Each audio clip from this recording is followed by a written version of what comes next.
জয় ঘরে এসে দেখে কাজল বিছানার এক কোণে শুয়ে আছে। গত কয়েকদিন ধরে এটাই হচ্ছে। কাজল তার ঘরে আসার আগেই এসে ঘুমিয়ে পড়ে, যদিও সজাগই থাকে, তবে ঘুমের ভান ধরে থাকে। এটা জয় বুঝে। সেদিন কাজলের বাবা ফোন দেওয়ার পর থেকে তাদের মাঝে এই মান অভিমান চলছে। সেদিন জয় রাগ করে চলে যাবার পর যখন মধ্যরাতে বাসায় ফেরে তখন কাজল অভিমানের গলায় অনেক কথা বলে জয়কে। সে বলে, আমার বাবা মা কেমন সেটা তো আমি তোমাকে বলেছি, তারপরও তাদের কথা শুনে তুমি আমার সঙ্গে এমন ব্যবহার করলে। তাও না হয় বাদ দিলাম, নিজের বিরক্তি প্রকাশ করতে আমার গায়ে হাত তুললা, সেটা নিয়েও কোনো অনুশোচনা তো দেখলাম না, শুধু পারো আমার উপর রাগ দেখাতে। এটাই বুঝি পুরুষ মানুষের কর্ম? রাতে বউ লাগে, দিনে বউ ছাড়া সারা দুনিয়ায় লাগে। জয়ের মাথা গরম থাকায় সেদিন সে কাজলের কথাগুলো স্বাভাবিকভাবে নিতে পারেনি। সেজন্য সেও রাগের মাথায় তর্কে জড়িয়ে পড়ে। সেদিনের পর থেকেই জয় এবং কাজলের কথা বলা বন্ধ। দুজনেই অভিমান করে আছে, কেউ আগ বাড়িয়ে কথা বলছে না। অবশেষে জয় আর নিজেকে ধরে রাখতে পারল না। সে গিয়ে কাজলের হাত ধরে বলে, ঘুমের ভান করতে হবে না, ওঠো। কাজল চোখ মেলে তাকায়, তবে কথা বলে না। জয় এটা দেখে হাত জোর করে বলে, আমার ভুল হয়ে গেছে, আমাকে ক্ষমা করে দাও। আমি জানি আমি স্বামী হিসাবে খুবই জঘন্য, এজন্য আমাকে হয়তো সারা জীবন ক্ষমা চেয়ে যেতে হবে। আমি আমার ভুল স্বীকার করছি। আশ্বরী, তবে এবার আর কোনো ভুল করতে চাই না। দয়া করে আমাকে একটা সুযোগ দাও। মানে? কাজল উঠে বসে। সে কিছু বুঝতে না পেরে জয়ের দিকে তাকায়। জয় শান্ত গলায় বলে, আমি আলাদা বাসা ভাড়া নিয়েছি, আমরা কালই সেখানে যাব। আমরা সেখানে আলাদা সংসার করব। কি? কাজল অবাক হয়ে জয়ের দিকে তাকিয়ে আছে। জয় মাথা নাড়ায়, অতঃপর বলে, তোমাকে এখানে এই অশান্তির মাঝে আর থাকতে হবে না, আমরা কালই চলে যাচ্ছি। আশা করি এরপর আর কোনো ভুল হবে না। বাবা মাকে এসব বলেছ? কাজলের প্রশ্ন শুনে জয় নাসূচক মাথা নাড়ায়। অতঃপর মুখে বলে, কাল বলবো। এখন বললে ঝামেলা করবে। আমি এখন বেকার ঝামেলা নিতে চাচ্ছি না। তবে হ্যাঁ, আমি কিন্তু সন্তানের দায়িত্ব অবহেলা করতে পারব না। বাবা মায়ের খরচ পাঠাবো, সেই সঙ্গে তাদের সাথে সবসময় দেখা করতে আসব। তেমার এসবে আপত্তি নাই তো? না। এসবে আমার আপত্তি থাকবে কেন? আর আমার আপত্তি থাকলেও বা তুমি শুনবে কেন? এটা তোমার দায়িত্ব। তুমি যেমন আমার দায়িত্ব অবহেলা করতে পারো না, তেমন তোমার বাবা মায়েরও না। সেজন্য আমি বললেও তোমার এই কাজটা করা উচিত নয়। দেখো, আমি কখনোই এটা চাই না যে তুমি তোমার বাবা মায়ের থেকে দূরে সরে যাও। আমিও সবার সঙ্গে মিলেমিশে থাকতে চেয়েছিলাম, কিন্তু তারা মিশতে চায় না।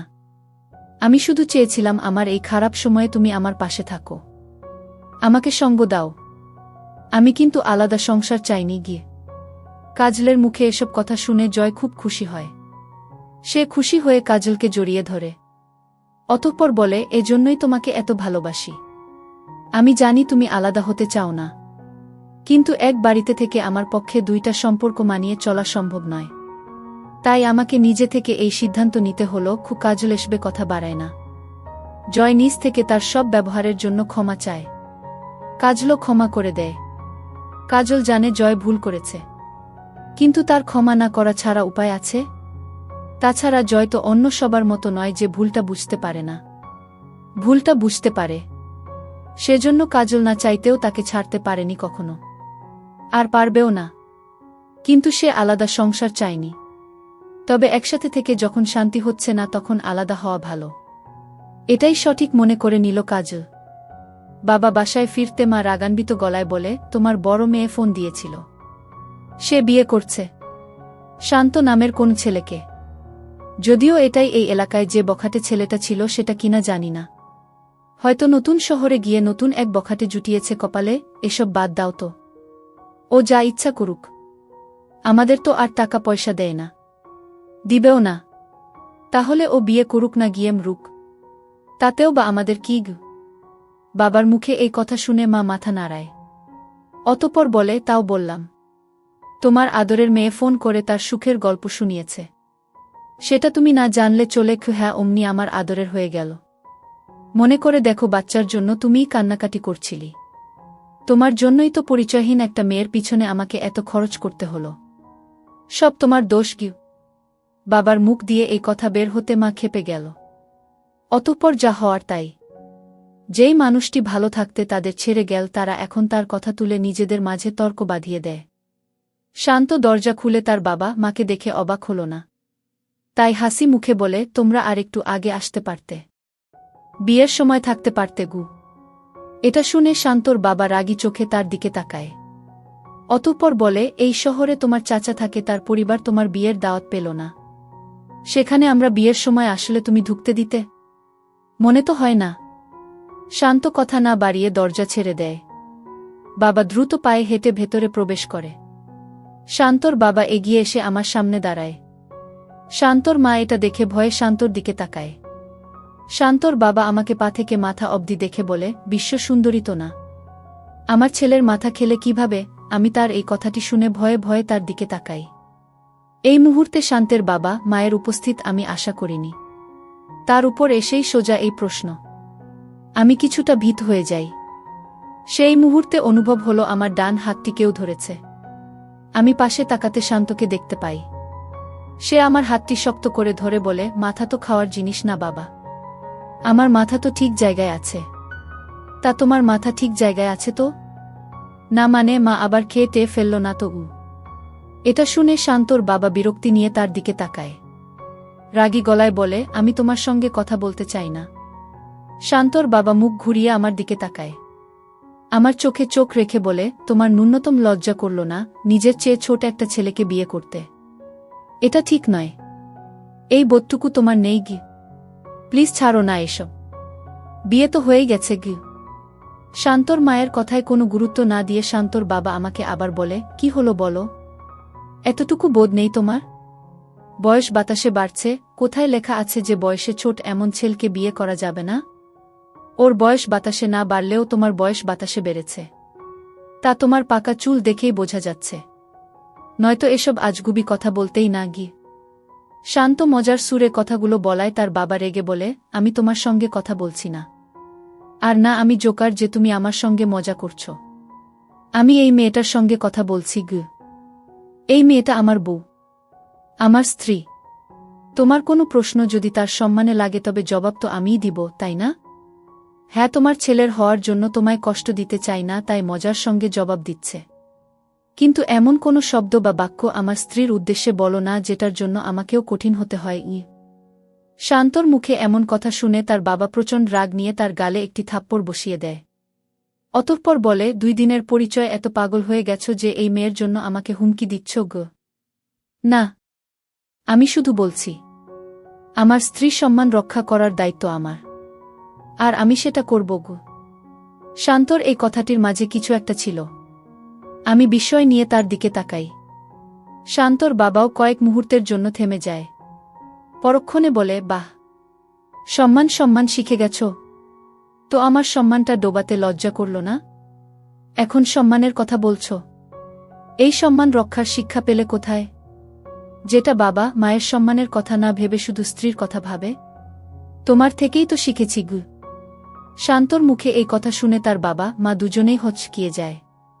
শান্ত দাঁত বের করে হেসে বলে, বুঝলে না? আরে তুমিই তো মায়ের সম্মানের জন্য তোমার খালাকে বাড়ি থেকে চলে যেতে বলেছিলি। মা তো আমায় এই গল্প অনেকবার বলেছে। জানো, মা যখন এই কথা বলছিল তখন প্রতিবার তার চোখে আমি তোমার জন্য আলাদা শ্রদ্ধা দেখছিলাম। তখন থেকেই আমি জানি স্ত্রীর সম্মান রক্ষা করা একজন স্বামীর কর্তব্য।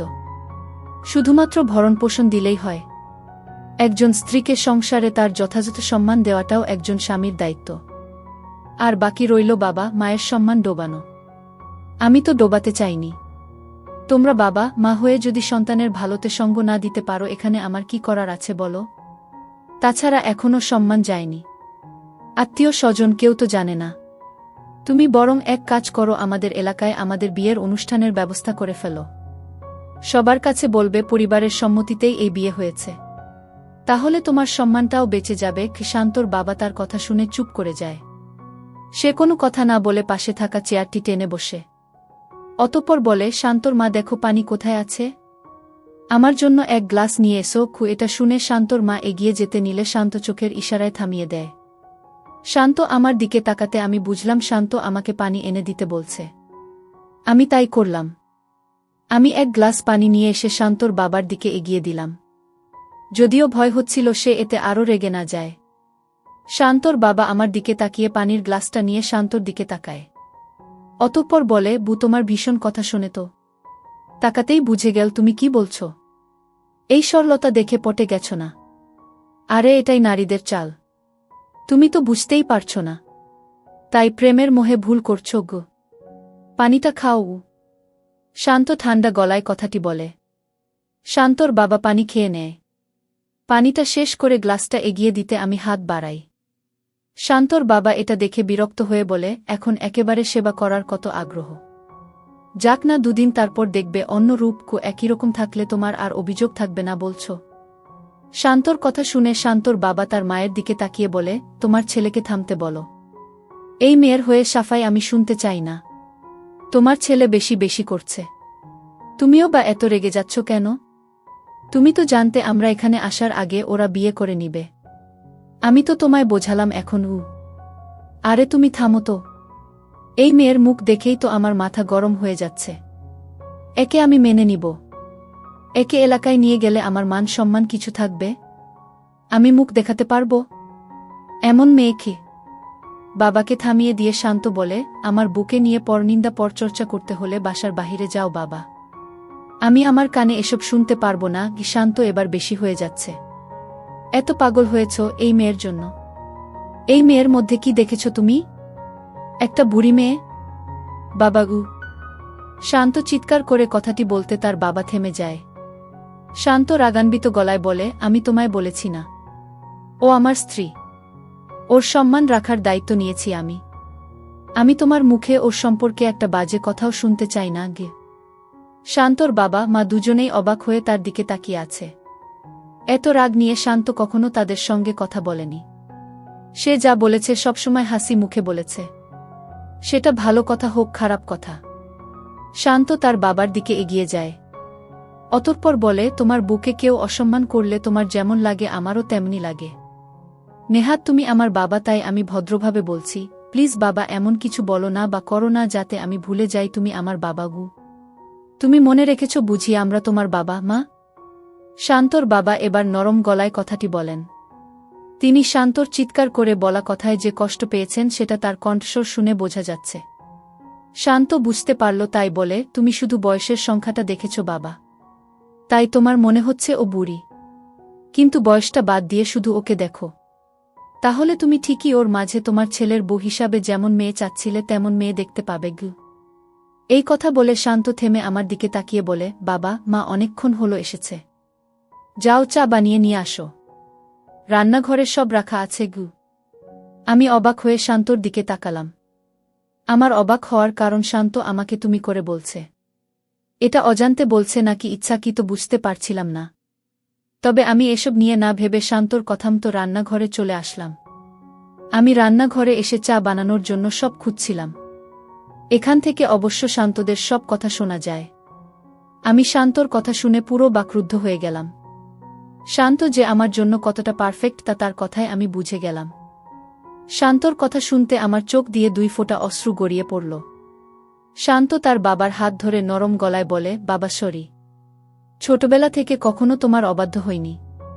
কিন্তু বিনিময়ে কি পেয়েছিলাম বলো? শুধুমাত্র তোমার রাগ, বিরক্তি, তোমার আশা পূরণ করতে না পারার আক্ষেপ ছাড়া তোমার চোখে আমার জন্য আমি কিছু খুঁজে পাইনি। অথচ তুমি আমাকে বোধহয় মায়ের চেয়েও বেশি ভালোবাসো। কিন্তু তাও আমি তোমার চোখে সেটা দেখতে পাইনি, কারণ তুমি আশেপাশের মানুষের কথা এত ভেবেছ যে নিজের কথা ভাবতে ভুলেই গেছ। তোমার কাছে আশেপাশের মানুষ তোমাকে যেভাবে দেখতে চায়, তোমার সন্তানকে যেভাবে দেখতে চায় সেটাই জীবন হয়ে উঠেছে। এখানেই সমস্যা বাবা। এই সমস্যা আমি যেদিন বুঝতে পেরেছিলাম সেদিনই নিজেকে বদলে নিয়েছিলাম। সেদিন থেকেই তোমার অবাধ্য হয়ে গেলাম। তারপর থেকে তুমি আমাকে আগের মতোই বকেছ, রাগ দেখিয়েছ, কিন্তু তোমার এইসব রাগের মাঝে আমার প্রতি তোমার ভালোবাসাও তোমার চোখে আমি ফুটে উঠতে দেখছিলাম। তোমার ছেলে উচ্ছিন্নে যাচ্ছে এই কষ্টটা দেখতে পাচ্ছিলাম, যেটা এতদিন ছিল না। তোমার ওই কষ্টের মাঝে ফুটে ওঠা ভালোবাসার গভীরতা বুঝেই আমি তোমাদের খুশির জন্য ব্যবসা করতে আসলাম। শুধুমাত্র তোমরা যাতে এই আফসোসটা না করো যে তোমাদের ছেলের দ্বারা কিছু হবে না। তোমরা না থাকলে তোমাদের শান্ত শেষ হয়ে যাবে। শুধুমাত্র এজন্য। দেখো, আজ কিন্তু তোমরা আমার অবস্থান নিয়ে খুশি। আজ কিন্তু তোমাদের আমার অবস্থান নিয়ে কোনো অভিযোগ নেই গে। একটু থেমে শান্ত আবার বলে, ঠিক একইভাবে একদিন তোমাদের আমার আজকের সিদ্ধান্ত নিয়েও কোনো অভিযোগ থাকবে না। কিন্তু সেটা অনেক দেরিতে আসবে। আমি সেটা চাই না। আমি চাই না সেই সময় আসতে আসতে তোমরা ভুল করো। দেখো বাবা, আমার জন্য তোমরা আছো। আজ আমার কিছু হয়ে গেলে তোমরা আমার জন্য সবটা করবে, নিজেদের উজাড় করে দিবে। কিন্তু ওই যে মেয়েটাকে দেখছ, ওই মেয়েটার এমন কেউ নেই, কখনো ছিল না। ওই মেয়েটার জন্য এখন আমি ছাড়া কেউ নেই। তার জীবনে শুধুমাত্র আমি আছি। তাই আজকের এই অবস্থানে দাঁড়িয়ে আমার যদি তোমাদের এবং ওর মাঝে একজনকে বেছে নিতে হয়, তাহলে কিন্তু আমি ওকেই বেছে নিব।